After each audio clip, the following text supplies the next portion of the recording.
She wants to work in faster, unlike Mahesh walked in from there when I announced it. Yeah. Yeah, I'll walk just from Yes, that here. is better. I'm not going to do the Yes. Oscars walk, you know, like. Yeah. He'll give me the cue from there. Yeah. Yeah.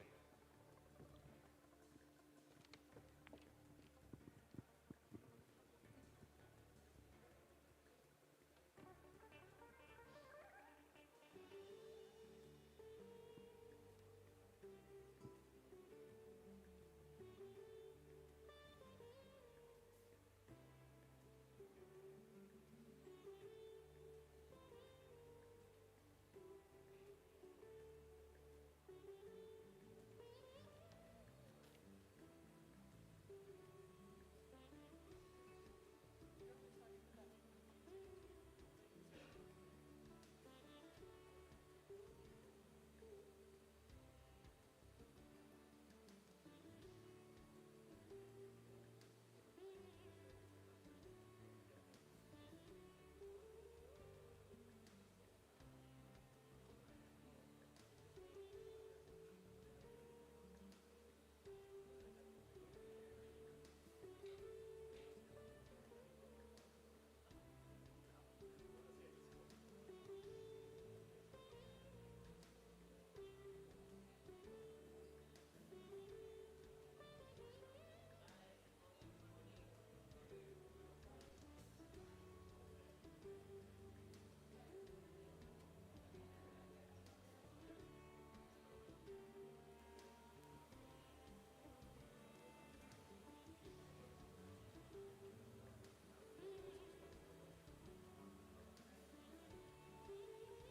Yeah, yeah.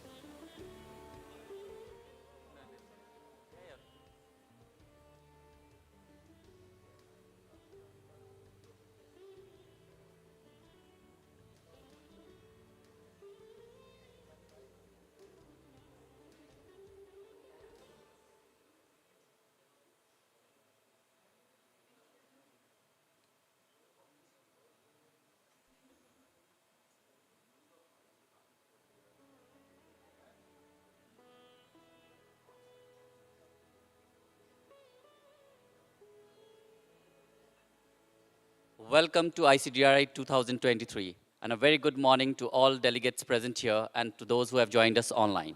Today's session will delve into the solutions of change, ensuring service continuity of critical infrastructure assets. The session will follow a Pecha format. The dynamic and visual storytelling format helps to capture audiences' imagination and captivate their attention while enlivening otherwise routine presentations. The concise presentation format is proven to keep speaker sessions time-boxed, events moving along smoothly, and allowing audiences to hear more perspectives.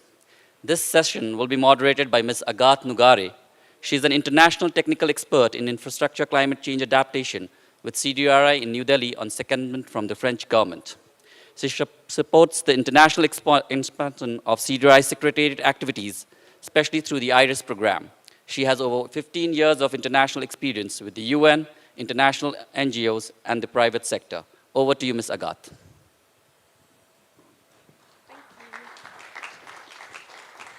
Thanks very much, Wasiji, and very good morning from New Delhi. Good afternoon, good evening if you are joining us online. So we are going to talk today about solutions for change to ensure service continuity of critical infrastructure assets. So we know the risks. We have extreme weather events from climate change. We have geohazards. We know what's at stake, of course, human lives, the loss of livelihoods. Also, the very existence of some countries is at stake. But there is hope, thanks to the ingenuity of infrastructure practitioners and also from communities. We have solutions to minimize disruptions for infrastructure assets so that buildings don't collapse, power and telecommunications remain operational, and also that affected networks and assets don't stay down for too long.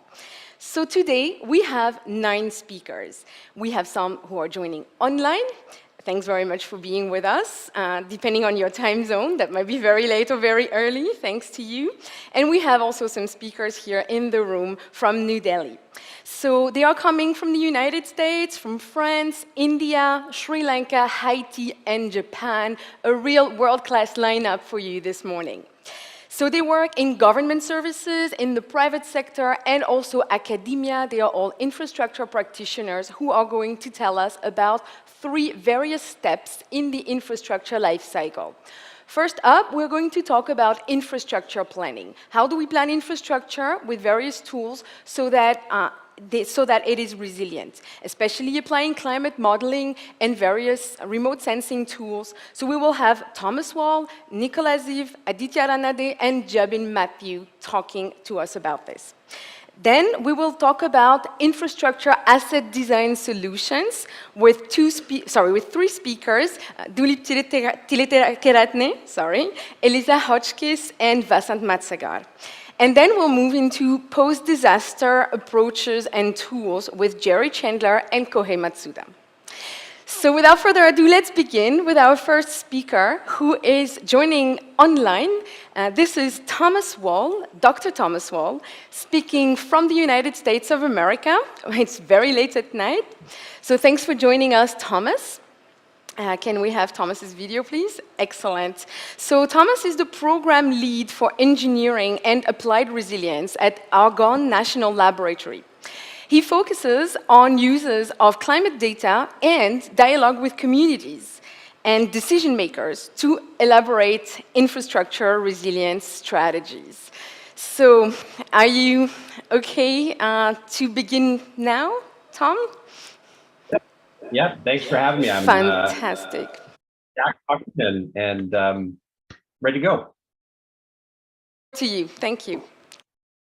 Great. So again, my name is Tom Wall. I'm with Argonne National Laboratory, and I want to talk about natural disasters and the impacts of climate change. 2022 was a particularly devastating year for natural disasters globally. The most costly of these was Hurricane Ian that hit in Florida here in the United States and caused $113 billion in losses. But economic losses are not the only impacts or the ways to measure these types of disasters. The deadliest event in 2022 was the monsoon season in India, Pakistan, and Bangladesh that caused certainly a lot of economic damages, but over nearly 4,000 deaths. And these types of events are getting more severe. They're getting more frequent and more impactful. If we look over the last 70 years, there is an unmistakable upward trend of these disasters getting more severe and more damaging. And you could say, certainly we're building more elaborate infrastructure, more expensive infrastructure, but climate change is also a strong factor here that's making these events so much more damaging. If we look at just the top events, the $20 billion disasters or more, in the 1980s, we had 3 of these events globally. If we look at just the last decade, we have 2 or 3 of these types of events per year. So again, an unmistakable upward trend that we need to consider in the future. We're told that we need to be resilient to these in the future. We need to better prepare, to adapt, to withstand and recover from these disruptions. But implicit within that is that we understand the characteristics of these disruptions. And our historic record is no longer a fair indicator of the future. Unfortunately, with climate change, we have no crystal ball that tells us what future disasters will look like. And as I said, we know that at least our historic record is no longer a fair indicator for the future. So to understand what the future could look like, folks like me at National Labs, we build models. We build global climate models, we build regional climate models, so we can project not a predicted future, but a series of plausible futures. And we do this at various scales so we can understand what local impacts may look like across regions that will affect infrastructure on the ground. And we can put this type of data into format that's familiar to infrastructure owners and operators. This is a flood map of future coastal flooding in South Carolina. And it's the same format as the flood maps that our Federal Emergency Management Agency provides in the United States. They don't incorporate future flooding in those maps, but we're able to produce these types of maps that infrastructure owners and operators can then overlay with their infrastructure and take that first step in a vulnerability analysis or resiliency analysis to see what the exposure of their infrastructure will be to these future types of impacts and begin to invest in more disaster resilient systems. We provide this type of data to folks that we work with, but we think that everybody should have access to this type of information. So last year, we launched a free online portal called the Climate Risk and Resilience Portal, or CLIMER, so that anybody in the United States with an internet connection can get good, high quality information about future hazards that they may see in their region, so they can start to take proactive steps today to plan for a more resilient future. Thank you.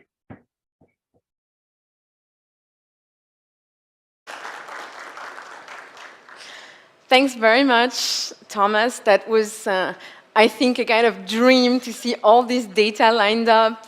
Yesterday, we were talking about the issues we have around the lack of data. So thanks very much for making it available to the general public.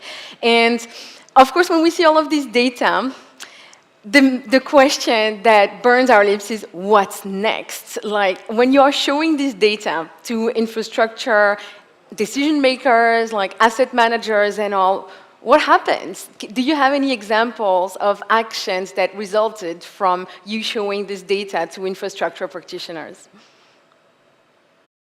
Yeah, sure. So a tremendous partner of ours in the United States is actually from the private sector. We worked with AT&T, which is one of the largest telecommunications companies in the United States. And they've taken a lot of this data and are starting to make really concrete capital investments in their infrastructure. In coastal zones, they're elevating critical equipment at critical facilities. They're installing flood control gates and flood control measures. And they're doing that today to proactively plan for disasters that they know with the data will become more severe in the future. And they're able to pinpoint those types of investments at the locations where the impacts are most severe or where their facilities are most critical.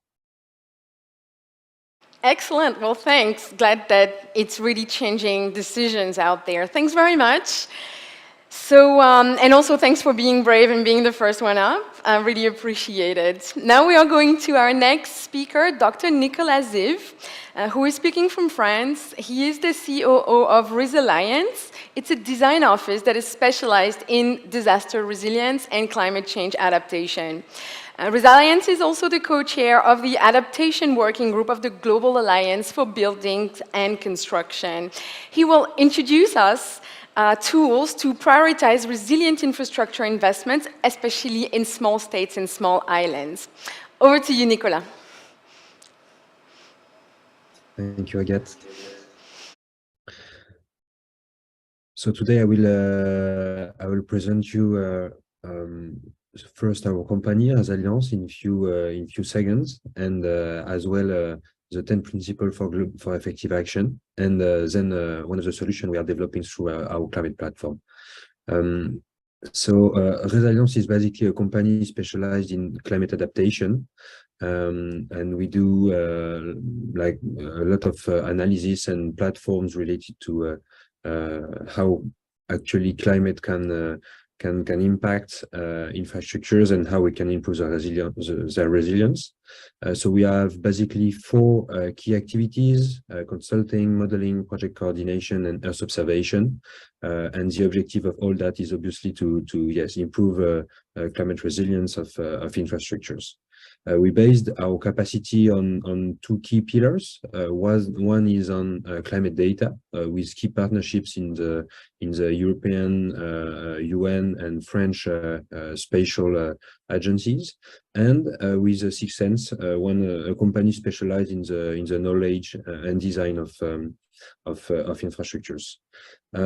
So far we have worked on 93 ongoing and completing projects all around the world, as you can see, in the America, in Africa, Europe, Asia, Oceania, and so on. So over more than 76 countries. So in a lot of different geographies and contexts.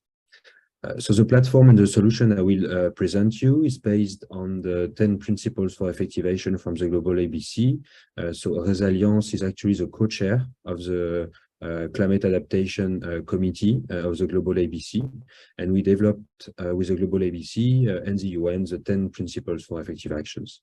So the platform you can see here in the screen has been developed by Resilience. It's used to analyze the impacts of different kind of hazards on critical infrastructures. So here it's an example of an island in the Caribbean. So you basically have all different kinds of critical infrastructure which you can map in the platform, and then you can evaluate the impacts of different kind of hazards like landslides, cyclones, floods, and many others, and you can go into the very details of every kind of critical infrastructures. In addition to the platform, there is also available dashboard that you can see here in the screen, where you can actually have some statistics about the geography and the territory you are looking at. You can select the different hazards you want to look at. You can select the different locations, types of sectors potentially impacted, and so on. So the platform I've actually presented is applicable to any country and any geography all over the world. We are currently developing it for any countries in the world at different scales, with different kind of hazards and different kind of infrastructures as well. So thank you very much for your attention. We at Resilience are happy to discuss about climate resilience of infrastructures, and all of our experts will be happy to participate and collaborate with you on that subject. Thank you for your attention.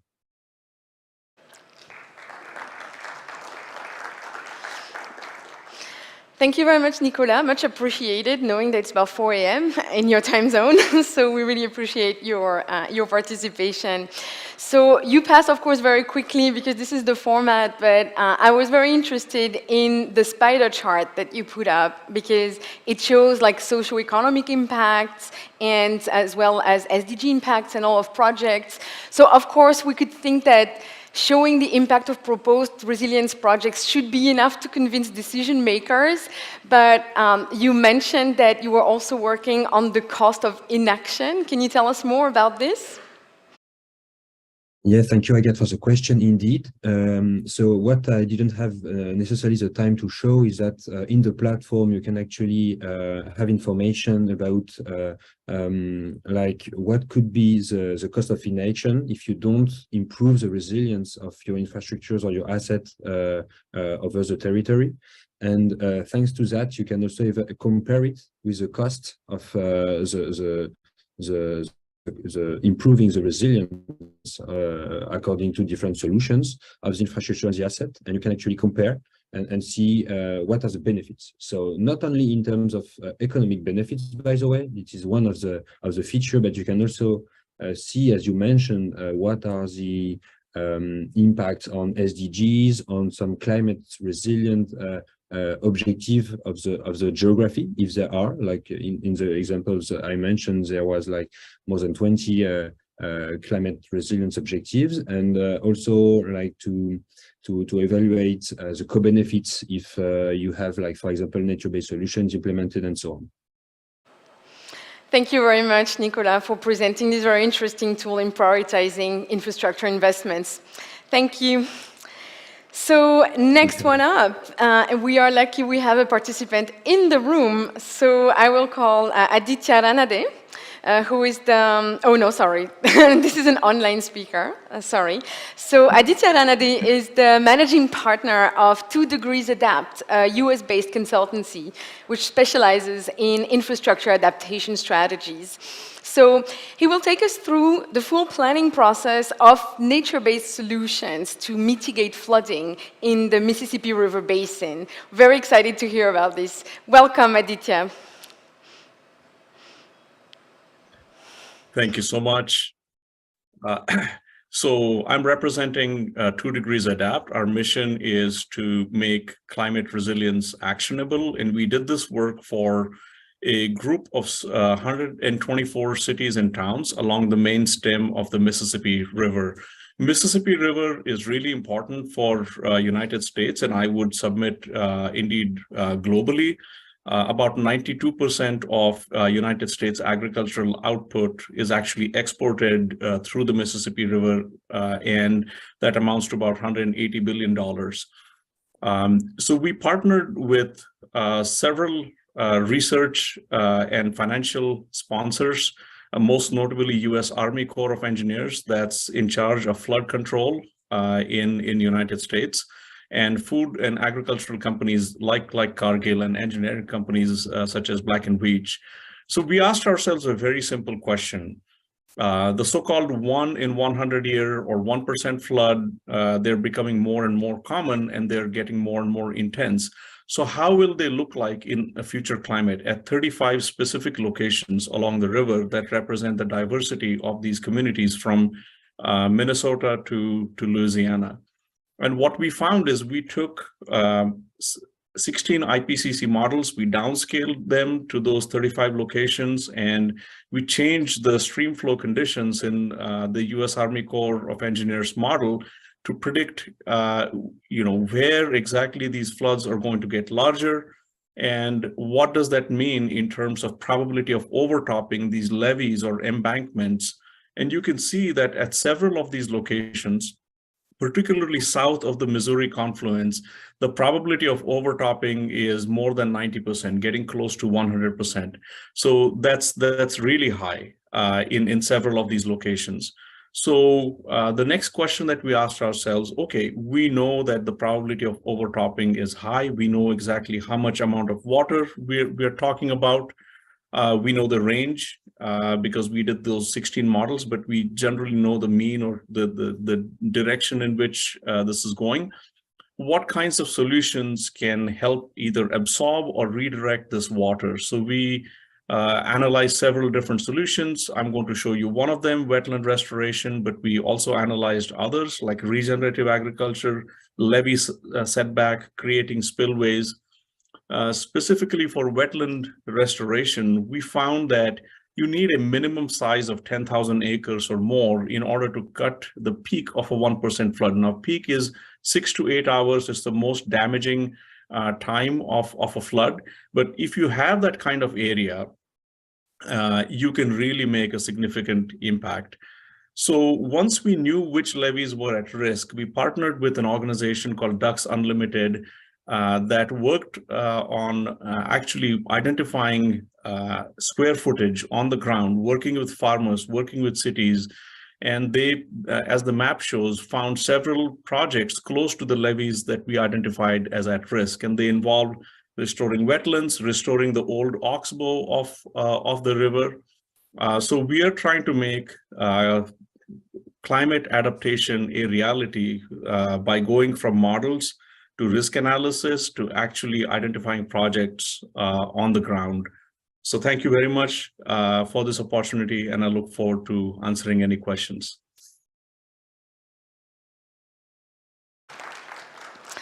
Thank you very much, Doctor. And it was extremely interesting to see two scales of intervention that you mentioned, the shovel-ready projects at city level, but you also mentioned mega projects at watershed level. And a lot of people here in the room, and I guess online, who are working on watersheds have a common issue with that, is that administrative boundaries don't really match the extent of a watershed. So would you like to share with us your experience engaging with decision makers at the watershed scale to talk about these mega projects? Yeah, absolutely. So we not only talked to the city level planners, but county level planners, and most importantly, the Army Corps of Engineers, that being a federal agency, they have jurisdiction over large swaths of land.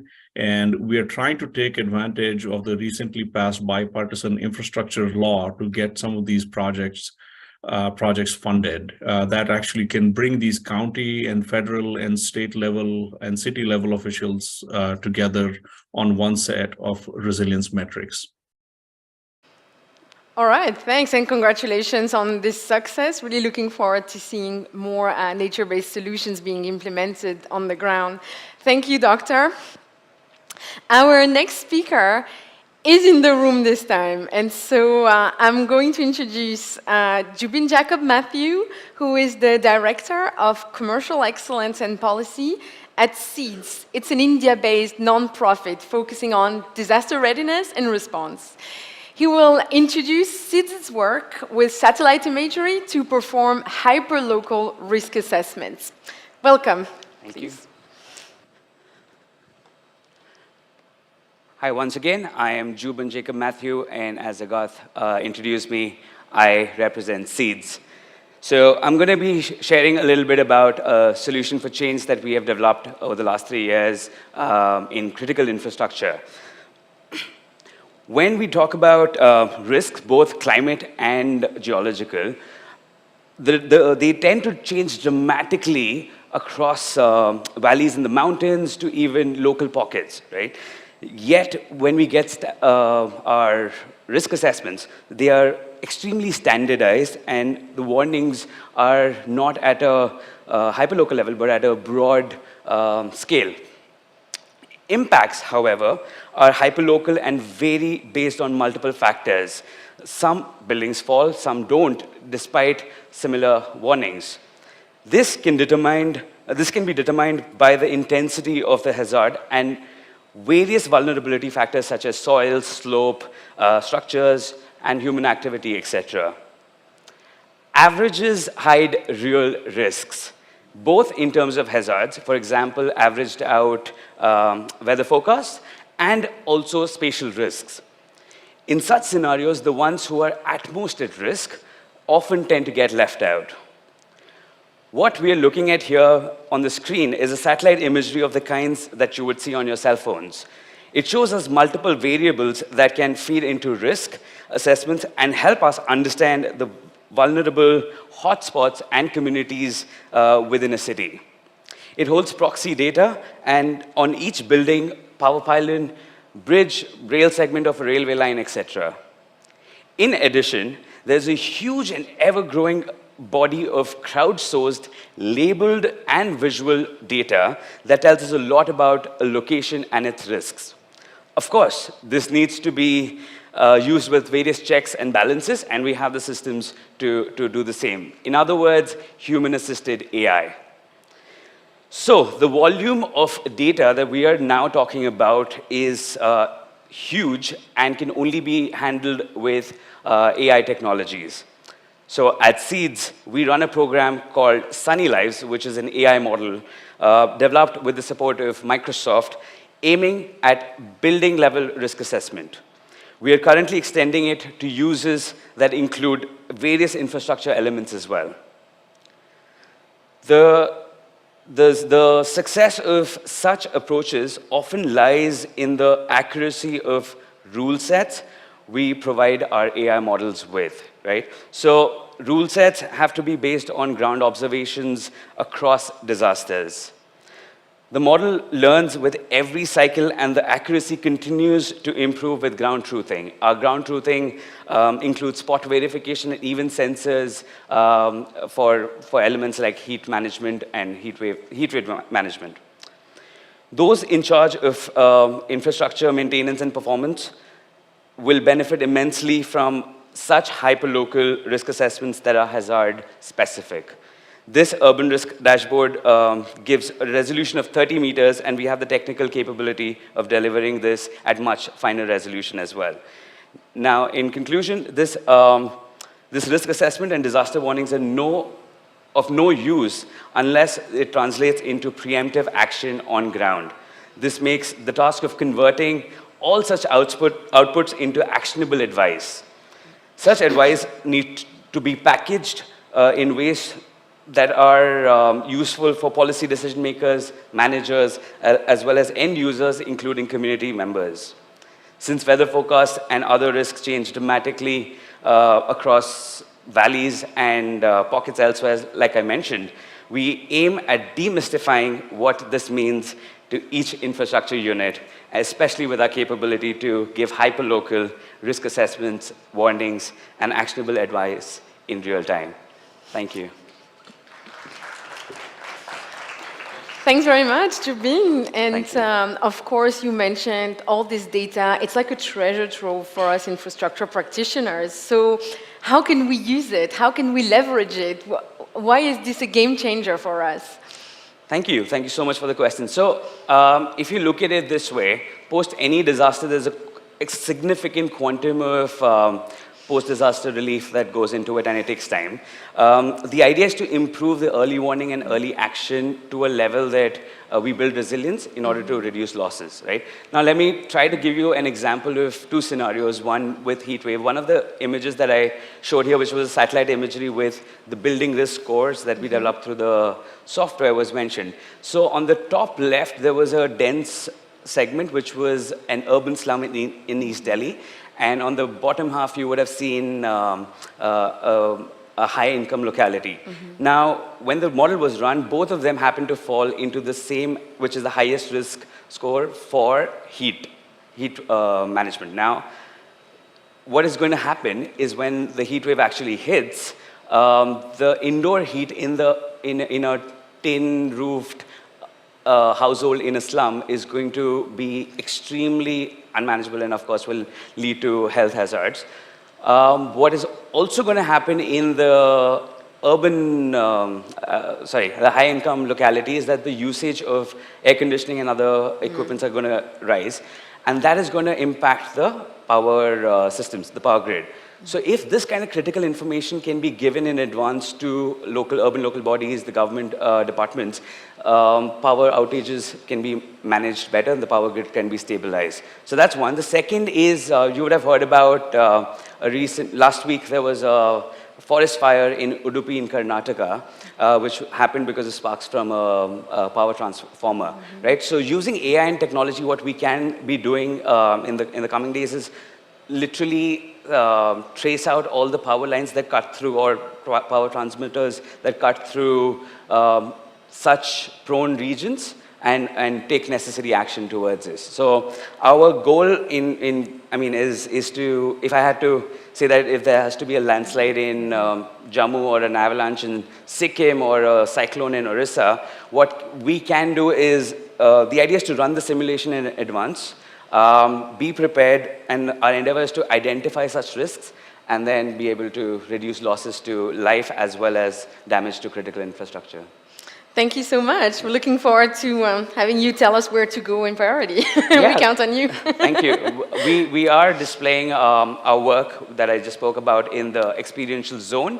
So I'd be more than happy to show the demo to whoever would like to. Thank you so Thank much. you. Thank you for joining us. So now we talked a lot about infrastructure planning, actions for infrastructure interventions. Now we are going to move into design solutions. So we zoom in to actual infrastructure assets and how we can reinforce them with practical design solutions. So our first speaker for this topic is Dulip Tilekeratne. And so he's visiting us from Sri Lanka. He's here in the room. And he's the director of market engagement at GSMA, which is an industry group of mobile operators. And they are delivering innovation for the telecom sector. So he will introduce us to solutions to keep communications up and running in case of extreme weather events. Over to you, Dulip. Thank you. Hi, everyone. Good morning in the room, and good morning, good afternoon, good evening for those who are joining us online. So I'm Dulip, as Agat kindly introduced. I'm from the Mobile Industry Association, that's GSMA. I have to say the keyword for the slides to begin, if you don't mind. So I have one question to start off, and that question is, in case of crisis, right, what would be the first thing that you would do? In something happens, you hear some news in your hometown, the first thing we would do is, of course, right, think about. And with that, the keyword is, let's picha kucha, right? So this is a picture from British Virgin Islands after Hurricane Maria. And you can see what has happened to the tower, right? And if that happens, the first thing you do is to reach out to your family using your phone is not possible. And that is exactly why we say when we restore the mobile network, you restore the human network. So today's presentation, I'm going to talk about the importance of the tower and the infrastructure around it. Not only that, but also the ecosystem that works along with it, and making that resilient would make it inclusive and also strong so that we can work together as a community. So I'm part of the GSMA, as I mentioned, part of the Mobile for Humanitarian Innovation team that looks at bringing together mobile operators and all the ecosystem players to work during, before, and after crisis to be more resilient. So one of the initiatives we have is the Humanitarian Connectivity Charter.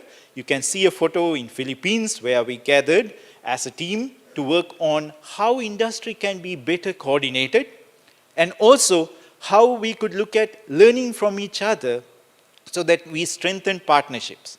So of course, in this initiative, the first thing we can look at is the tower. So I have two examples from Japan. We had colleagues from Japan joining, so it would be very good to share your best practices. So the super base station has a wider coverage, has better battery life, and also has the ability to turn the network equipment to the area that has damaged so that they could cover that area. So that is technology. But think simply when it comes to resilience, right? So how can you pre-position your equipment? So KDDI also puts their network tower on a ship so that the ship can be moved to the island that is affected and cover while the other towers come up. And some do this by pre-positioning fuel. Why? Because for our industry, fuel is very important when the grid goes down. You can see the image of Puerto Rico, how the grid went down and the entire network suffered for months because of the dependency on the network, right? So that's why understanding your ecosystem, your partners and suppliers so important. So we can provide services like early warning systems. This is Dune that operates in Sri Lanka, where the Disaster Management Center, we had some colleagues from Sri Lanka DMC, so working very closely with the mobile operator to alert people, to warn them of impending crisis using multi-channel early warning system.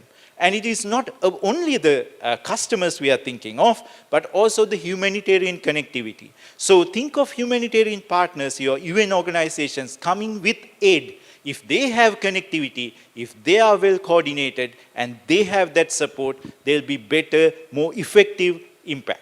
So all in all, I wanted to share 3 thoughts on mobile connectivity and resilience. Think simply, think of the entire ecosystem, and try to learn more of each partner and what they are doing. And that's my message so that we could be inclusive, risk-averse, and more resilient in connectivity. Thank you all. Thank you very much, Dulip. I have to say, impressive time management. So I have, of course, you had to pass very quickly on some aspects of what you presented. We really have good information about the towers, but you mentioned the dependency on the power sector. Exactly. So you mentioned the problem, but I'm also very interested in hearing from you the solutions. Like, how do we coordinate among telecoms and power to make sure that the telecommunications can be up and running after a disaster? Exactly. Really good question. And you hit the point right on the head, right? So basically, coordinating with other industry has been one of the key efforts that we are trying. I mentioned about the humanitarian charter. So as part of the charter, we encourage operators to build preparedness committees in the country. So we work with some governments to see how in emergency telecoms policy and preparedness, how people could work together, right? So in most cases, it's been a learning after the disaster that we have to do that. Sadly, especially in Puerto Rico, I gave the example. So the learning came after. However, we had a kind of a best practice or a thing that we look for in Indonesia. 2018 was a particularly bad year for Indonesia with 3 crises happening. And during that, we saw how the operator could be coordinated with the national electricity provider, and they would alert the operator on the areas that they are restoring energy, saying, okay, tomorrow we are working on this area, and the grid will come back. So the operator could also plan their fueling or refueling plans accordingly. So this is not the entire solution, but this is a good start. So we thought maybe this can be highlighted as a best practice, but the best way is always work on preparedness. Thank you very much, Dulip. Thank you. Thank you so much, guys. All right. right, our next speaker is joining us online from the United States. I know it's very late at night. Thanks for your patience, Eliza. So Eliza Hotchkiss is leading the National Renewable Energy Laboratory and its work on disaster preparedness and recovery. So she will present practical examples of distributed energy resources. They allow reliable power supply when disasters affect the grid. So over to you, Eliza. Great, thank you so much. It's great to be here. So as was mentioned, I'll be presenting a few solutions that we've researched and implemented over the last 20 years for resilience at the National Renewable Energy Laboratory here in the US. Distributed energy resources like solar PV have the potential to provide reliable power during disruptive events. However, they really need to be designed resiliently. Understanding the design principles that will enhance resilience is key to sustaining various hazards and threats to avoid what you see on the slide. The basic principles of design include reducing risks to hazards, threats, and vulnerabilities, understanding the consequences of disruptive events, and where solutions need to be prioritized, such as critical facilities. Funding pathways and creating a strategic plan help with implementation, and solutions need to be constantly monitored and evaluated. A few examples include energy efficient buildings, which can lower energy bills, but also create passive survivability, and updated codes for storm hardening can help avoid life-threatening situations when power is disrupted. And then DERs can provide power during grid disruptions. Other essential services like water are key, and including conservation technologies, water storage, green infrastructure are all effective strategies. And having gravity-fed systems can also help, as well as native vegetation or green infrastructure. Transportation is essential to consider, and including diversity in fuel and vehicle portfolios is important. Electric vehicles, particularly if they're fueled by DERs, can help with mobility during disruptive events, as can hardening infrastructure. So a lot of these design principles can be applied to identifying and prioritizing critical infrastructure. Using a threat-informed analysis, as Tom mentioned, can support socially beneficial infrastructure resilient solutions if they're designed for critical needs, either integrated with the grid or designed to be islanded and support the most vulnerable populations within our communities. Understanding where these systems are needed most will help with siting solutions, not just for mitigation, but also for societal benefit near populations that are most likely to be impacted and those who would benefit the most. I think this is a really important piece of the resilience puzzle and is something to consider. Appropriately designing infrastructure for critical needs and integrating them into the grid, but also allowing the systems to island requires policies and financing options. So critical infrastructure can be cited to improve a lot of different goals, including decarbonization and clean energy goals. Two case studies are provided. One is for Puerto Rico during Hurricane Fiona, where solar PV provided power to many who would have otherwise been without power. And there's a link included if you'd like to learn more. And when compared to Hurricanes Irma and Maria, the recovery time was a lot shorter and the consequences were lessened. Babcock Ranch in Florida also survived a direct hit from a Category 4 hurricane due to elevated building designs, solar PV, native vegetation and green infrastructure, hardened systems, and building codes. The destruction at Babcock Ranch was minimal and recovery time was about 1 day. So those are just some high-level examples of some solutions that we've seen have been effective with distributed energy resources.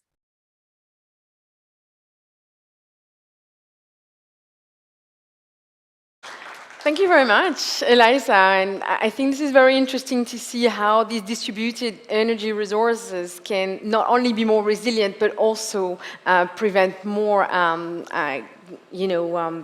carbon emissions. So this is really a win-win solution. So great we have this example. One thing that I wanted to ask as a follow-up is that a lot of these solar PV investments happen on private properties. And so how can we ensure that in case of a disaster, this power supply benefits the community in a wider way? Is this something that you have explored, maybe in Florida or elsewhere? Yeah, that's a great question. A lot of the work that we're doing right now is focusing around resilience nodes or resilience hubs and citing renewable energy so that it can serve a broader community. So one of the cases that I showed was in Puerto Rico, and there is a lot of societal resilience work going on in Puerto Rico to make sure that distributed energy resources like solar PV is being accessed by the communities that need it the most, might be underserved or vulnerable communities. So I think there are a lot of examples, and there are some resources available. If anybody needs more information, please reach out, and I'm happy to share what we do have available. Thank you very much, Elisa. Thank you. Our next, thank you. Our next speaker, talking about design solutions, is here in the room today with us. This is Dr. Vasant Matsagar, and he's a professor of structural engineering at the Indian Institute of Technology in Delhi. He has specialized in earthquake engineering, and he worked also on the National Building Code of India. He has also benefited from CDRI's support through the CDRI Fellowship to develop some technical solutions to enhance the resilience of health infrastructure. So I will welcome Dr. Vasant Matsagar. Okay, thank you very much. Please. Okay, good morning here, all of you who are present in this hall, and greetings of the day who are joining online. Today I will be talking a little bit about the health infrastructure, which is also supported by the CDRI Fellowship. As we know that in any hospital building that we enter, or we take our kins or dear ones to the hospital, the first thing that comes to our mind that how we should protect that person from not just that illness, but also any catastrophe that comes in. But if we see one of the recent disasters that humanity has experienced during the February 2023 earthquake, only 4 hospital buildings have shown their resilience, true resilience against the earthquake. Most other hospitals have failed. Now, it is interesting to see as to why these hospital buildings in Turkey have survived during this earthquake as compared to the other buildings. Particularly, if we look into the video that has been recorded in one of the hospitals, you can see 2 nurses enter in this building, and they try to safeguard some of the kids, infants who are kept in the ICU units, intensive care unit. And you can keep observing what is the fate of the other installations in this building, which we call as secondary systems. You can see that lights are swinging. You can see that these units are oscillating, and there is every possibility that there could be failure in one or the other secondary systems. And it puts a great question to all of us, that are we really paying attention towards resilience of not only the main structure, but also the installations such as in the ICU units, what is the fate of, let's say, the medical oxygen supplies. Why it is important is, we know that during any fire condition, the oxygen is acting as a fuel, and there is a possibility of short circuiting, which might again trigger fire. So it is not the fire which has occurred, but it is the earthquake which has triggered fire. And we look into some of these consequences of one hazard leading to the other, and try to make the structure more resilient and give some design solutions to that. We give some design solutions which are site-specific and which are scenario-based. It means what is a possible scenario that that particular hospital building would experience during its service life. And please note that we do that for over about 100 years. So you can imagine what we need to consider. So for that, we have been providing some deep technology solutions. And one of them is shown here. We have on our left-hand side the conventional constructions, whereas on the right-hand side, we have this new technology. Now, in the conventional structures, we see that the structure as well as its secondary systems or its contents are under the threat during the earthquake. They oscillate, and they are highly vulnerable. They have chances of failure. But when we supply these kind of isolation systems in those structures, when we introduce them, then we evade some of these possibilities of failure. To develop these kind of new isolation system where we are using agro-residues in our entire structures, including that in the isolation systems and the superstructure. We are also taking some clue from the real-life data being collected in Japan. What you are seeing right now on the slide is a building in Shinsero City, which is completely monitored continuously. And we have found that instead of having 100 years of service life provided by that building, the failure of the isolation system is incipient in about 50 to 60 years because of the wind loading. And therefore, in some of the buildings that we are now working here in NCR region of Delhi, we are trying to see as to whether that isolation system will be able to provide us that kind of operational level functionality.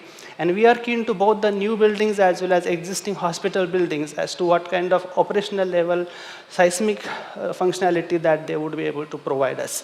And what you see in my last slide is that during the 2014 earthquake, the LD hospital building in Srinagar has experienced flooding. And again, we are trying to give some design solutions for this kind of infrastructure at IIT Delhi. Thank you very much for your attention. I'll just mention it.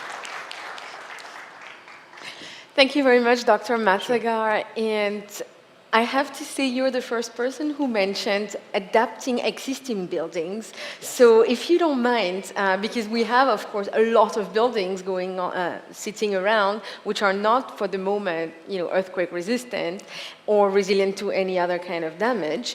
I would like to ask more questions about how you go about doing this retrofitting, especially on health infrastructure. What are the benefits and how does it work in practice? Yes, a very interesting point here. So there are a number of techniques through which we can strengthen, retrofit, or enhance the performance of existing, which are already built structures. And depending on what kind of structure it is, there are different solutions possible. However, most of these solutions, they do not provide us a complete operational level functionality, which is very important for critical infrastructure or lifeline structure hospital buildings that I talked about. But the technology that I have talked about, it provides us that solution, that the existing hospital buildings, we should be able to improve their functionality to an operational level by inserting these kind of isolation systems in the building. As of now, to best of my information, there is no structure in India, which existing structure, which has been improved in terms of its functionality by using these kind of isolation systems.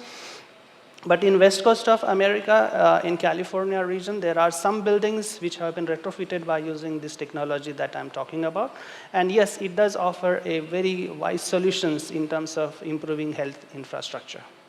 All right, Yeah. so it means that the hospital remains operational while we are operating on the foundations. Absolutely, yeah. It's So, fantastic. Yeah, we do not have to touch the superstructure. It will remain completely operational while we are actually retrofitting the hospital buildings. All right, we're Yeah. looking forward to seeing this happening in Sure. India Yeah. on your advice. Sure, thank you very much, Yeah, Dr. appreciate it. Matsagar. Thank you, everyone. Yeah. Thank you.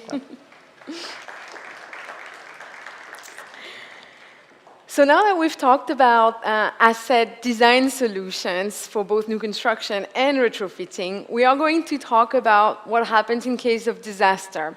Because we are here to talk about minimizing disruptions in infrastructure services. So of course, when disasters strike, we need to make sure that infrastructure practitioners have the tools and solutions to get the infrastructure back on track, either networks or infrastructure assets.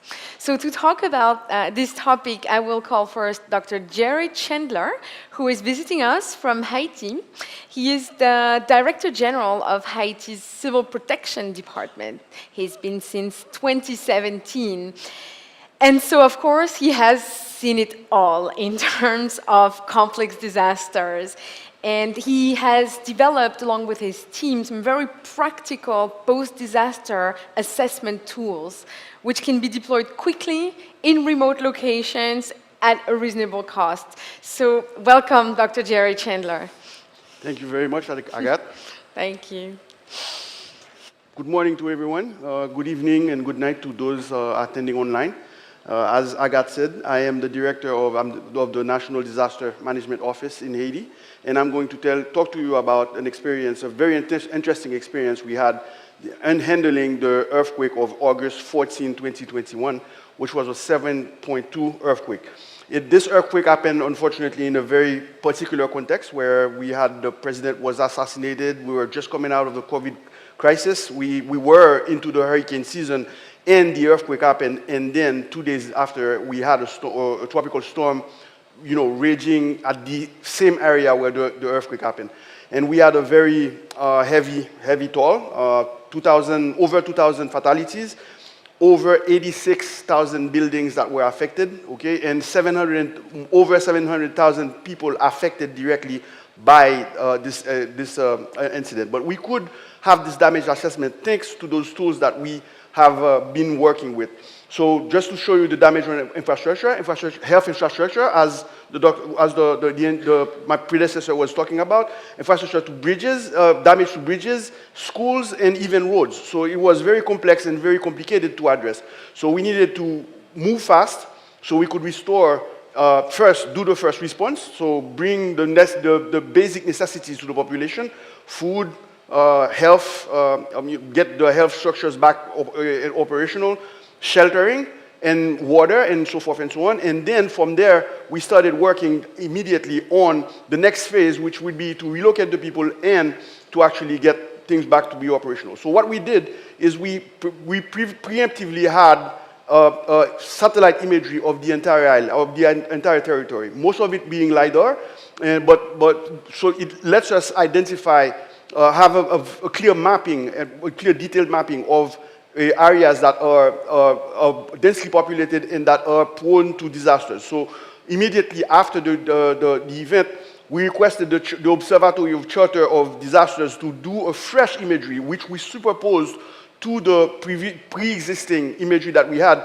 so that could help us identify directly the affected areas. So once we had that, we could take the GPS locations, send it to our people on the ground so they could just go and verify and confirm the extent of the damage. So the classification of the buildings could be done, whether those buildings could be used, repaired, or would have to be barred from access to the population. So this solution, what it helped us do is help us get the information that we could share to the disaster managers on the ground, to the disaster manager at the central level, but also to our partners that came to help. But also, it also helped us to inform the population so they could avoid putting themselves in danger and putting themselves at risk. So all of this information we gathered, we took the opportunity to put it on a website, and we have this website readily available. It's called haitidata.org. And it has all the GIS information that I previously mentioned readily available, but we also input the data that we collected post-disaster so we could have the comparison. And I invite all of you to go and observe and visit the website. So the key takeaway to this is that we can actually work in a resource-constrained environment. It's just that we need to identify the resources that are pre-existing, align them together, train, and make sure that we have those tools at hand when the disaster strikes. Because the question is not if the disaster will strike, the question is when does it strike. So we need, the bottom line is that we need to be ready, and preparedness remains the key. I thank you all for your attention, and I will remain at attention for your questions and remarks. Thank you.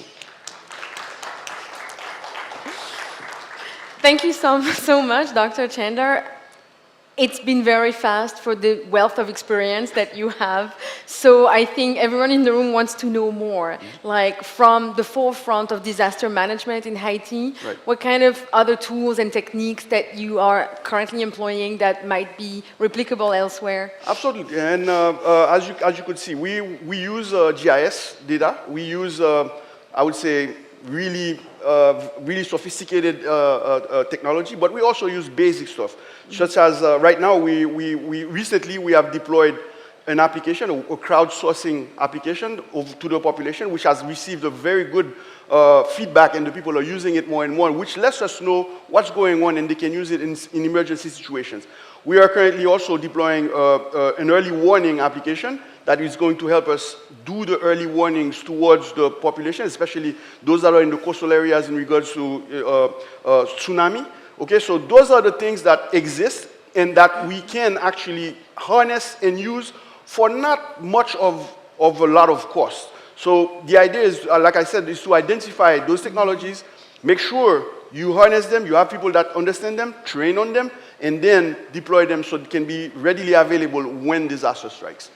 Thank you so much. Thank you very much. Thanks for sharing such rich experience. So now it's time to call our last speaker for today before we move into questions. So you can start preparing your questions if you have any. So I'm going to call to the stage Mr. Kohei Matsuda. So he's an urban planner specialized in climate change adaptation and disaster mitigation with Nippon Koei, which is a leading engineering firm from Japan. He will introduce us to technology used in Aceh province, Indonesia, to support recovery and build back better.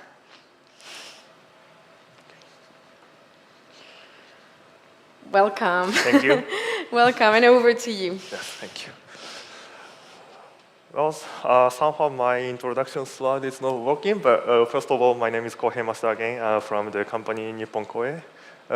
Yes, and well, we, Nippon Koei, are a consulting firm from Japan. And as you may know, well, Japan is one of the countries with the highest intensity and frequency of natural disasters, including earthquake and tsunami. And I think that tsunami is the most representative natural disaster in Japan, acknowledging that tsunami, the Japanese word is widely adopted. And today I would like to talk about the experience in Aceh in Indonesia.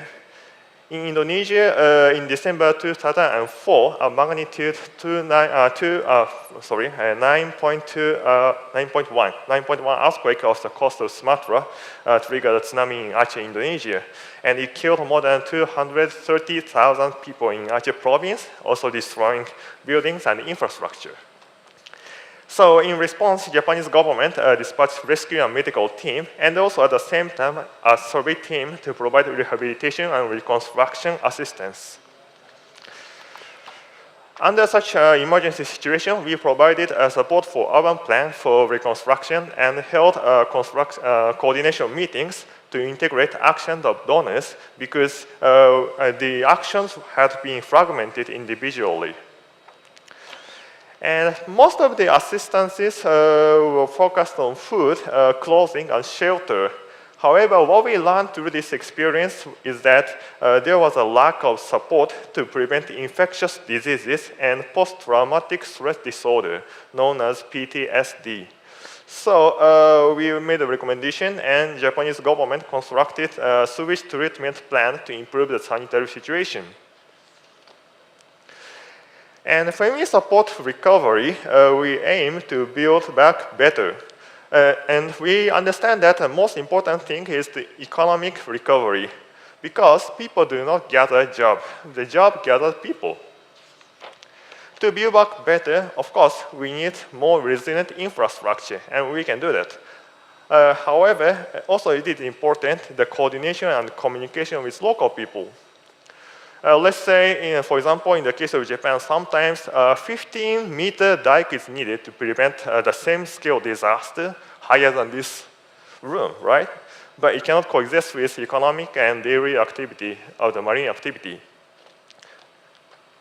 Well, finally, I would like to mention about some of our technologies, state-of-the-art technologies.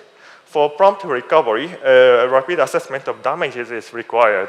So we developed satellite remote sensing technology for safe, cost-effective, and rapid assessment. Based on data before and after the disaster, we can detect areas of flooding and landslide. And also to respond to the recent needs of climate change adaptation, we developed a bias correction method and also a data portal called Climate Vault. This Climate Vault allows to browse corrected data of climate projection values and to get time series of data. So to conclude, well, we are from Japan. Nippon Koei is from Japan, but we have offices worldwide. We have global network.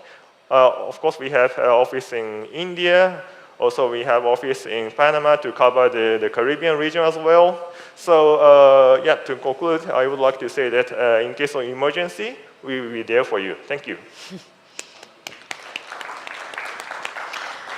Thank you very much for this brief but very interesting presentation. And of course, as I mentioned with Dr. Chandler, we're always looking at very experienced countries for cutting-edge solutions for disaster response and all. Are there any other tools that you would like to mention that are replicable?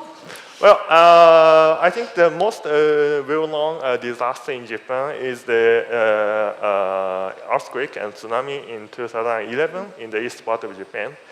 And one of the issues that we had was that the earthquake and, well, especially tsunami, was so massive and destroyed many of the rural areas in Japan.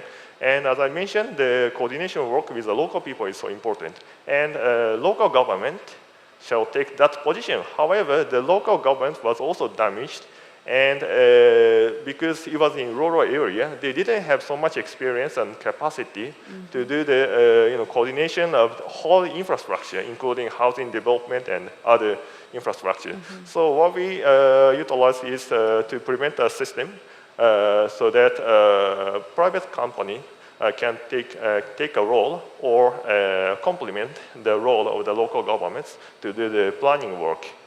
So I think, yeah, that kind of system and know-how can be applied in other cases as well. All right, thanks very much, and looking forward to seeing some of those exchanges among conference participants so they can adopt these techniques at home. Thank you very much. Thank you.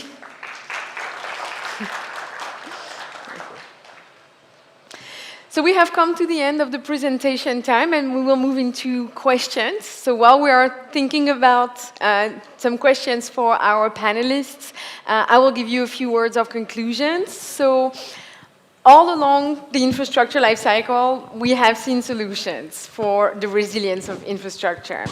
So at infrastructure planning stage, we have seen climate modeling, we have seen cost-benefit analysis, analysis of inaction, impact analysis to convince decision makers to invest in infrastructure resilience. We have seen at design stage various strategies, especially around reinforced structures for both new construction and retrofitting. We have seen disaster management planning for asset owners and asset managers to prepare accordingly in case they receive an early warning. We have seen off-grid solutions, we have seen nature-based solutions which offer, on top of increased resilience, some significant co-benefits for the environment, especially in terms of climate change mitigation and biodiversity conservation. We have seen, of course, post-disaster approaches which are so critical so we can respond very fast and restore infrastructure systems after disaster strikes. Of course, there's the cost involved, so don't miss our session this afternoon on paying up, a Petra Kucha session at 2:30. So then we will make sure that there are funds available to invest in all of these strategies. So now I invite our participants to ask questions. Let me mention that we have released our online speakers, which we're calling from insane time zones. So if you have questions for our participants who are here in New Delhi, then I will invite you to either pass on a paper that we can read for you or to just get your hand up so we can pass you a microphone. Thank you. Yes, please. Thank you for such an excellent session. It was really very nice to listen to everyone. My question is for Dr. Jerry and Mr. Kohei. We know that disasters have different gender impacts as well. Is that something that you have observed in your work, and maybe address this in post-disaster recovery responses? Has that also then enabled you to see how to pre-plan from a gender lens? Thank you.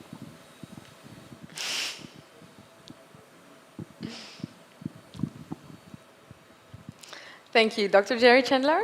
Yes, indeed, disaster has a gender bias orientation, especially in Haiti, where, as you certainly know, women constitute most of the working force and what they do for the society. So yes, the problem is when disaster strikes, they are the ones that are the most vulnerable, quote unquote. So the idea is to work with gender-oriented solutions. It's not necessarily easy to find, but also what we try to do, we try to work with our partners so we can try to, I would say, pinpoint or target, that's the word, target most vulnerables, most at risk, which are most of the time women with children, or with single mothers, and women with low income, and etc. So we try to prioritize them in the response that we do. Now, in terms of preparedness, because that was the key element of my presentation, is the fact that we need to prepare. And so in terms of preparedness, we try to involve them in the identification of the solutions in terms of response, and to involve them also so they can work with the disaster managers and the local authorities on, I would say, solutions that are pertaining to their specific community.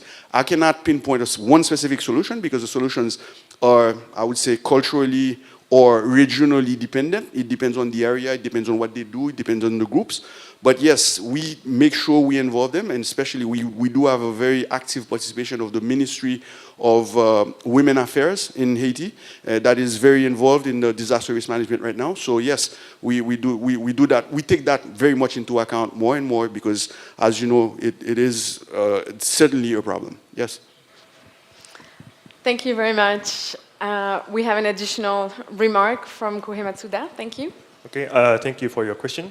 And from the experience of Japan in 2011, I think the most part that we took the consideration of the gender issue is about the housing development, including temporal housing development. And because it was mainly in the rural area, still the economic activity was mainly occupied by male. But for the community, the participation of the female was also important. So in terms of the development of the temporal housing, the design of community space was very considered. And so that we, in some cases, there was kind of, let's say, the community facility, not only housing, but also community facility, so that so that they can communicate with each other even after the disaster, continuing the human relationship before the disaster.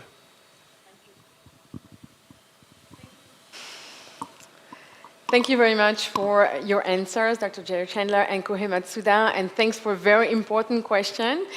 I think this is important to make sure that these infrastructure resilience solutions will benefit everyone in society. So thanks very much. Is there any other question coming from the floor? Yes, sir.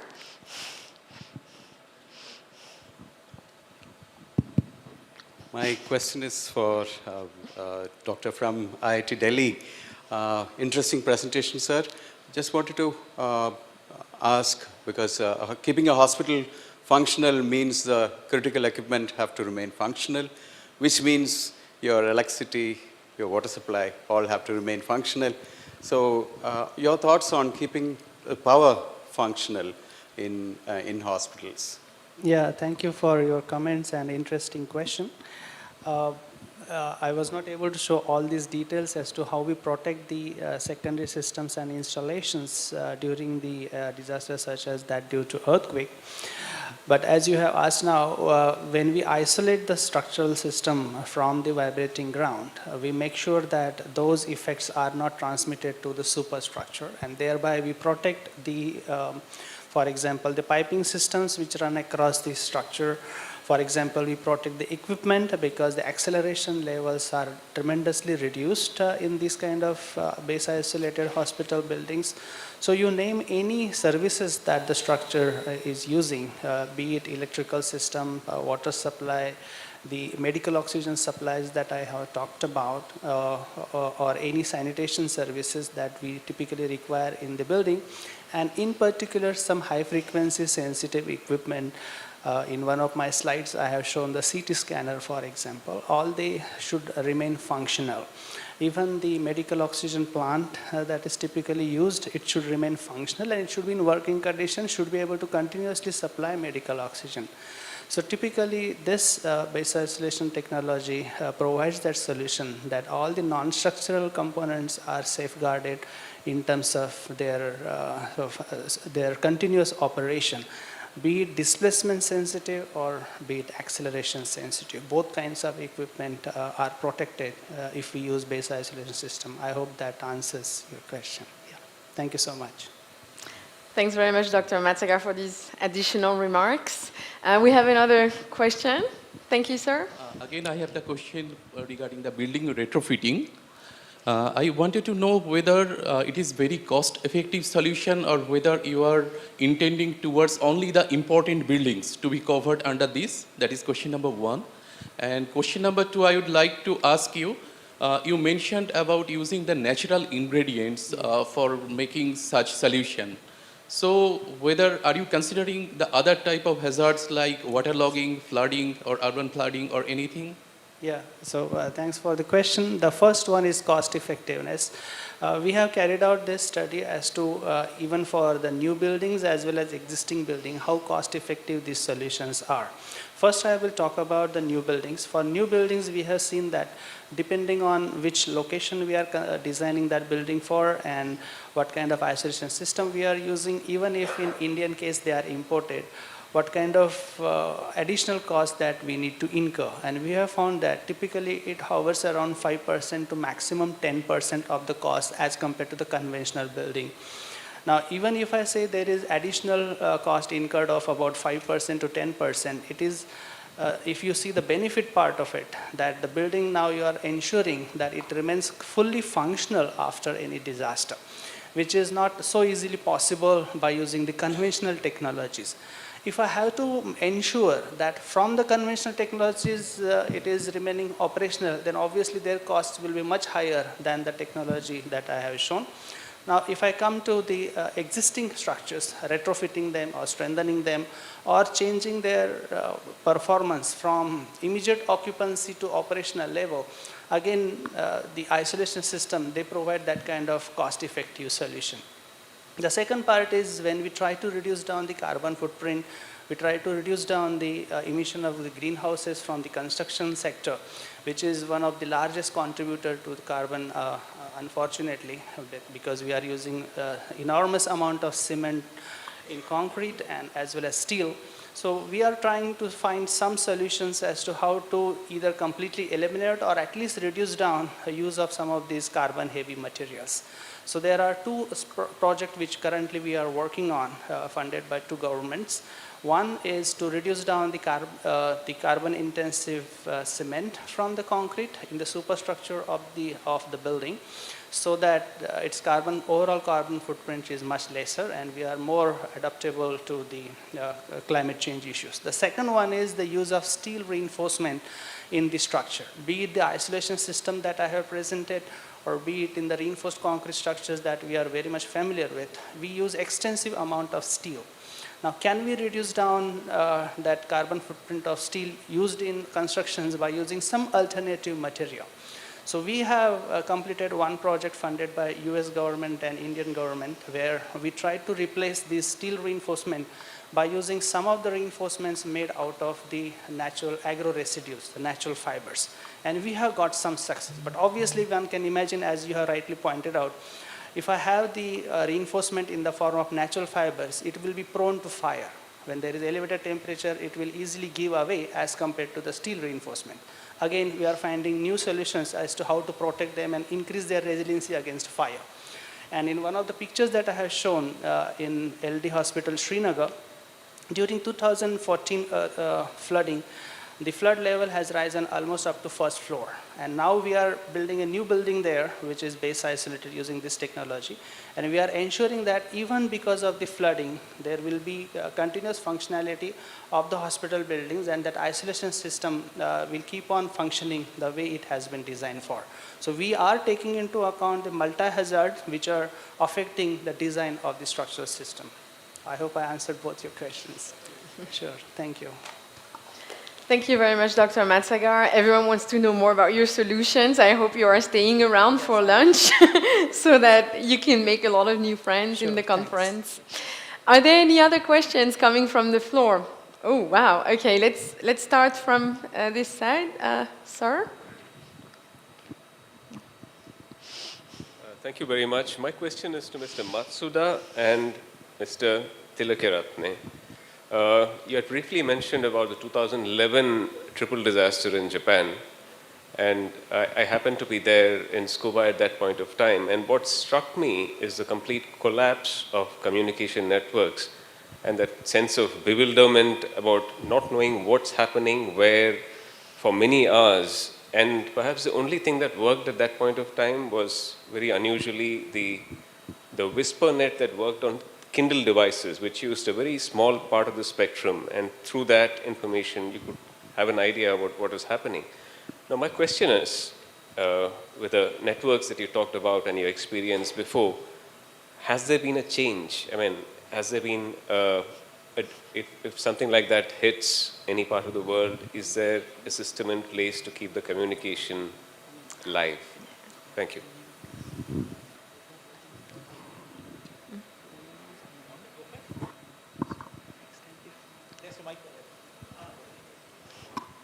So thank you for your very specific and technical question. And honestly speaking, I'm not very much expert of the communication technology. So I think, yeah, you can answer better to this question. Okay. So thank you for the question. As you said, it's a very specific one, providing a specific example. However, I should say from my understanding, most of the solutions I shared were the ones in Japan specifically were learnings from 2011, right? So where they evaluated what happened, what went wrong, and how they could build back better in a more resilient way. And yes, at the moment, I think in the world, Japan has the best technology. Even then, 2011 failed. So it was kind of a learning experience for the people I've worked with. And they said, okay, let's look at what failed and how we could look at. So one of the things, at that time, the super base stations that I talked about didn't exist. So if one area, the main node base station went down, then that means the entire area went down. So that's why they have now built-in capability to cover during crisis. So yes, the network side, resilience is something we are all working on, but still is it 100%? Not yet. Are there learnings for us to do? Of course. And is the ecosystem complete? Not at all. So yeah, there's a lot more to be done, and that is why we come to these sessions and talk to you. That is why we learn from people like Dr. Jerry and work with them on the adaptation, how to work, how to be nimble, how to be simple, how to work together, that sort of idea. Yeah? Thank you. Thank you very much. There's an additional answer actually coming from the floor. Yeah. Thank you. As a person, I'm an engineer. Can you please introduce yourself? Okay, Thank my name is you. Teddy Masanori, also come from Nippon Koei, and then I'm the one also get involved for the restructuring of the Fukushima, so that I can specifically answer for your question. So during that tsunami happened, as you mentioned that the telecommunication system was corrupt, that is not because of the structure itself. Because for the structure, as you know, Japan have a good structuring to adopt with the climate, including the tsunami and both earthquake. Then also, in addition, at that time, the telecommunication companies are bringing the mobile station, antenna station. Same to the Ukraine now. They're using the, the satellite system. So from the infrastructure side, it's fine. But the issue is the capacity of the telecommunication, because anybody is rushing to confirm whether their relevance is still live or not. So it means that the communication system which using the much more, wider capacity like a telephone, voice telephone, it was corrupt. Then Japanese government just restricting, just use texting as you mentioned. Mostly at the times we use application named Line, come from Korea. Then that one is not only to use for the personalized, but as anybody knows, is that kind of big disaster happen, anybody rushing to do the support. But the issue is how to split the support in the right place in the right time. Because anybody just go there, and at that time also make a confuse on the ground. Many people comes, but no place to accommodate the supporter, the assistants, and also many goods come into the one place and not in the other place. So the important thing, lesson learned from Japan side is not only for the hardware infrastructure, but software. So immediately, Japanese government, together with the Waseda University, established the program to mentioning, okay, in my place, we need this support, this support, this support. Then immediately, they also work with Amazon at that time. So personally, okay, I want to support them. Then just we buy from Amazon. Then Amazon bring that goods directly to the place, right place. So this kind of system was established during that period, and that is a starting point for Japan to establish what we call it urban operation system, which is now become the basis for our smart city. So maybe I hope that this answering your question. Thank you very much. Thanks very much for additional comments. So I will take only 2 more questions from here, and I will also ask if there are some questions online, which I don't see now. Okay, so we have first Sir here from Seeds, and then you will be next. Thank you. Hi, am I audible? Yes, please introduce yourself. Yeah, I'm Ashish from Nippon Koi. So anybody from the speaker panel can answer my query. I think first we have to understand that everybody understands natural disasters are very difficult to predict. But as the technology is moving very faster and we have so many programs and solutions, so are we coming to some conclusion or some kind of an interface where we can predict? That's the one part. And are we able to do some warning system so that we can do kind of a solution in terms of preventing those disasters and the post-disaster effect? Anybody from panel can answer this query. Thanks very much. I think this question was very relevant to our online speakers, which I think are gone. However, Dr. Jerry, if you want to share your insights, thank you. Yeah, I'll try to give an answer. Unfortunately, even though technology is moving fast and things are moving in the right direction, unfortunately, we still do not have the crystal ball in terms of predicting disasters. So the bottom line remains preparedness, preparedness, preparedness all the time. That's for one. And preparedness goes with all kinds of levels. Not only the classic preparedness where you pre-position goods and you buy stuff and you get the things prepared, etc. But it's also, as the colleague mentioned, the software part. Having the planning in place, know the protocols, who to call, what to do, etc. So that is what puts you in a better place when disaster strikes, so you can move forward. I can tell you from the Haiti experience, 2010 we had a massive earthquake which was unprecedented. We had our lessons learned from that experience. 2016 we had a category 4 that washed out our southern peninsula. We had a better response than 2010 because we learned the lessons. But then again, we still had things to figure out. We still have all issues. Like the colleague mentioned, for instance, you always have this problem of massive amounts of goods that are being brought in that you have to coordinate and make sure, etc., etc. So we learned from that. August 14, we took the lessons from 2010 and 2016 so we could be in a better place. And right after, in the post-quake, 6 months after the quake, when we were done with all the response, we did a workshop of lessons learned where we involved everyone.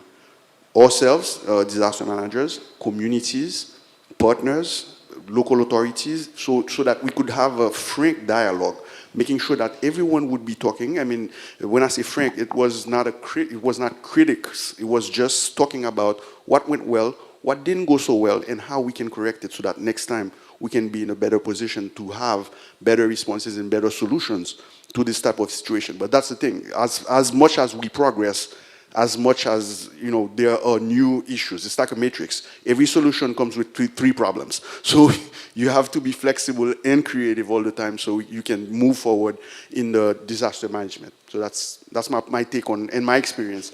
I hope I answered your question. I mean, thank you. Thanks very much. We have Dr. Matsaga who wants to also add a few So points. I completely agree with my predecessor speakers that with the current technology, we cannot predict the incipient hazards. However, the answer to your question is not an impossibility. In near coming future, humanity will be able to predict the upcoming hazard, particularly the natural hazards, using some deep technology. And some of us, we are working in academia on those things. Thank you. Thank you so much, and this is why we need to have academia and practitioners working together so we can make that knowledge effective. We'll take our final question. Thank you very much. Can you introduce yourself? Thank you. Yeah, I'm Sanjay Agrawal, and I'm Deputy Director General with Ministry of Communications, Government of India. And my question is with Dilip and two other panelists also. Particularly when cyclone happens, then some 24 hours or 48 hours before the actual onslaught of the cyclone in the area, the power is cut off. And with the power cut off, what happens that all the telecom infrastructure is without power. Whatever battery backup they have, so that is going to last for 6 to 12 hours, so that is also not there then.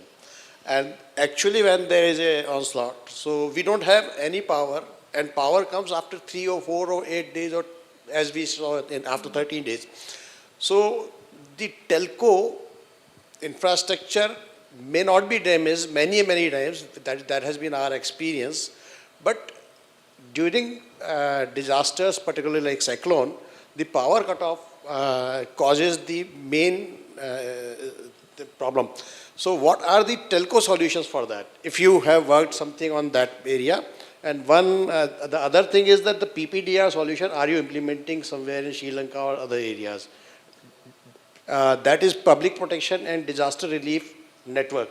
There is a dedicated network for disaster relief agencies which can function during the disasters, at least for disaster relief agencies, and coordinated, they can work in a coordinated manner. So these are the 2 points. Sure. Thanks so much. Thank you very much. Thanks for the 2 very good questions. So actually, I have a personal experience when in 2019, I was working with the Digicel Group. So Digicel Group, if you're familiar, works on most of the small island states, right? Across Caribbean and some of the Pacific islands as well. So they have this, so the period from July to November or late October is like absolute chaos time for them, because that's the Pacific or Atlantic Ocean hurricane season, right? So I was there working with a couple of Digicel markets, 2019, just before the hurricane season began. And at that time, they had 3 systems developing, 3 hurricanes developing and approaching 3 of their markets. So interestingly, it's not the telecom innovations that were in place, but it's on the coordination, on the teams and the groups that work together, right? So they were working on, and for one specific market, I think, I can't remember exactly, it's going to be 24 hours before the hurricane would have the landfall. So the coordination took place on the teams, how they would preposition them, fuel, how much they have and how they would bring. And third and most importantly, coordination on response teams in the nearby islands with equipment, right? So because that is another major thing where when it happens in one country, you have to bring in equipment into the country. This happened after Irma and Maria. Most of the equipment had to go through customs of those countries and follow the regular laws. although there's the Tampere Convention, in most countries it's not activated properly. So that means all the customs would be like, you're bringing a general radio and your network equipment follow the same route. So that becomes a challenge. So I guess it goes back to Jerry's point in being preparedness and working on the entire ecosystem, understanding how that works. It's not on technology, having innovations and things like that. Especially, I saw a lot of people discussing small island states, and that's where these hurricanes are mostly impactful, and the challenges are very high. And these are the places where, you know, when I go and speak to these engineers, they said, oh, we thought this tower will go down. It didn't, because we haven't maintained it for 2 years, right? So they are struggling to basic tower maintenance is a struggle for them. And that's the kind of resources and ability they have. So they're working on the coordination side very strongly. And on your emergency telecoms allocation, so there are discussions in different countries at country level. I would point you towards Philippines, where there's been regulation on allocating a specific emergency cell broadcast service for crisis situation. And they got all the operators to use that system where you would have the phone beeping on and working during a crisis. So maybe we could learn from that, and of course I'm happy to have a chat afterwards. Yeah, actually just one more point on that, since this generally commercial mobile services are working on 800 megahertz or higher band, and 5G, we are having more number of sites. So what we are looking into is that 400 megahertz is the band in which with one tower we can connect to up to 20 kilometer radius. So with minimum number of towers, we can provide some sort of power support and battery backups. So in that particular area, the work is of course going on, but it is on a little lesser pace. So a cohesive effort at international level is required to develop an ecosystem, at the same time to develop a policy at the ITU level so that the spectrum allocation is made for lower frequency bands. That was the only point I just wanted to add. Exactly. No, really good point. And we do work with ITU very closely as well. So in that case, we can take the conversation forward. Yeah, thanks very much for this dialogue. And I think this is extremely important to talk also about infrastructure governance, like we talked also a lot about yesterday. So we are coming to the end of this session. I will call all speakers to join me on stage to give you some certificates of appreciation for your presentations. We'll take also a group photo. I want to thank the audience as well for being so engaged in this dialogue. Of course, do catch our speakers around during tea time, during lunchtime. They are very eager to share their experience and to have, very deep connections with you on these technical solutions. Please. All right. Let's take a group photo.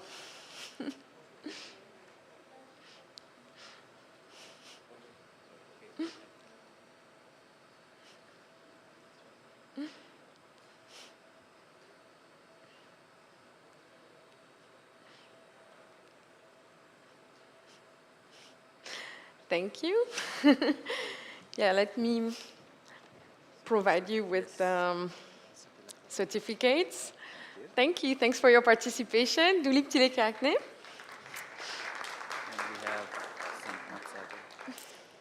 Thanks for your participation. Dr. Vasant Matsagar. Yeah. Thanks for your participation. Jobin Jacob Matthew.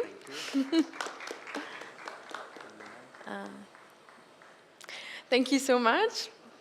Kohei Matsuda. Thanks very much, Dr. Jerry Chandler. Thank you.